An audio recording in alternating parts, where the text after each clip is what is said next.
You carry a gun, Mr. Chase? I never bothered. Ruins the line of your suit. You used to be a spy. My child is a prisoner. $17 million. All they will take is eye, his ear, the hand, and don't tell me you don't have the money.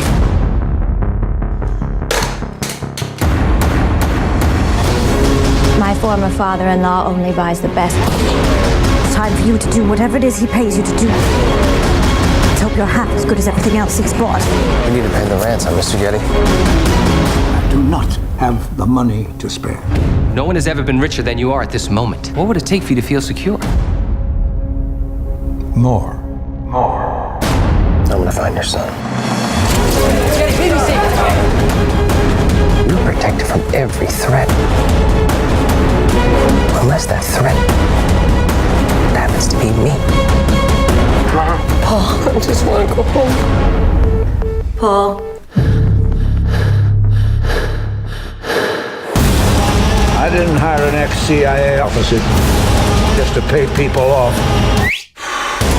I hired you to do things that other people can't or won't do. We have to be willing to walk away. He's my son. I can't walk away. I don't think this is about money. It's about power. Business. Terror. Family. Tell him I'm coming.